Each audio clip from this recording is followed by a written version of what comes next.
네, 다음 키워드로는 현대차 자율주행 만나보도록 하겠습니다.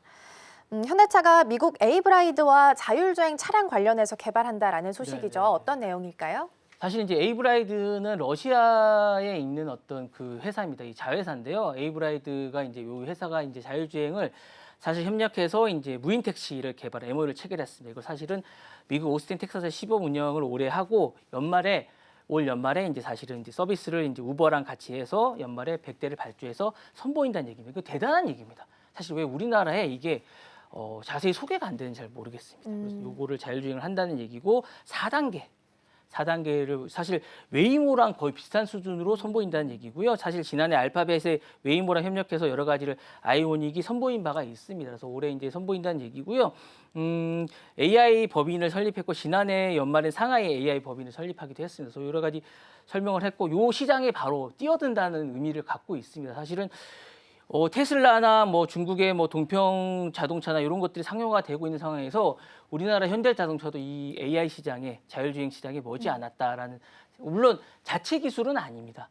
에이브라이드와 같이 하는 기술이지만 요 시장에 뛰어들었다는 상징적인 의미고 4단계라는 건 사실 되게 레벨 4라는 단계거든요. 상당히 높은 단계입니다. 그래서 조만간 우리도 요 시장에 뛰어들어서 뭔가 의미 있는 것들을 내놓지 않을까라는 생각이 듭니다. 네. 네, 러시아 기업으로 있는 게 얀덱스인데요. 이 얀덱스 밑에 자율주행 사업부로 AV 라이드가 있습니다. 그리고 작년에 이제 기업 구조 조정으로 분리가 된 상황입니다. 얀덱스는 이미 현대차랑 2019년에 자율주행 소프트웨어 시스템을 개발한 이력이 있기 때문에 특히나 더 연관성이 있다라고 보셔야 될 것 같고요. AV 라이드랑 현대차는 이제 같이 협력을 하면서 아이오닉 5에다가 자율주행 소프트웨어를 심을 예정입니다. 그래서 이걸 이제 텍사스에서 로보택시 서비스를 하는 데 있어서 제공할 것으로 예정이 좀 되어 있는 상황입니다.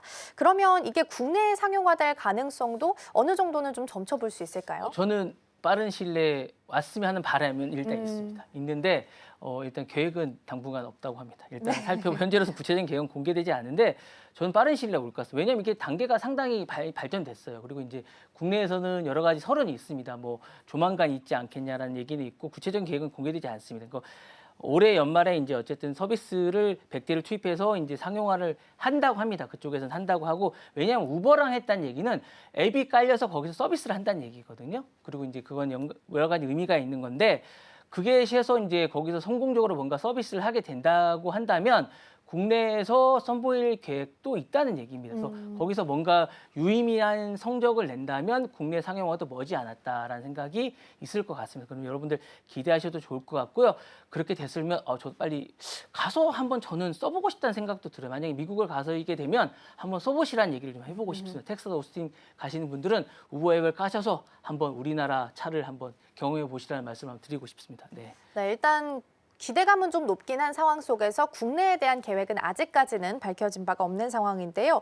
이 외에도 혹은 자율주행으로 하는 배송 서비스나 혹은 물류 사업에서도 이런 시스템이 좀 활용할 가능성도 있을까요? 그럼요. 왜냐하면 우버가 사실은 이 자율주행에 관련된 그 단순히 어떤 택시 서비스나 이렇게 부르는 그런 서비스만 있는 게 아니고 말씀하셨던 물류나 배송 서비스를 지금 하고 있거든요. 그래서 이 부분도 충분히 가능한 게 아닌가라는 생각이 있고 현대자동차도 단순히 이렇게 뭐 어떤 자율주행만 생각하는 게 아니라 우버랑 관련해서 이런 것들도 지금 고려하고 있는 것 같습니다. 그래서 이게 조만간 가능하지 않겠냐라는 생각도 있고 이런 확장에 관련된 것도 지금 고려하고 있는 것 같습니다. 네.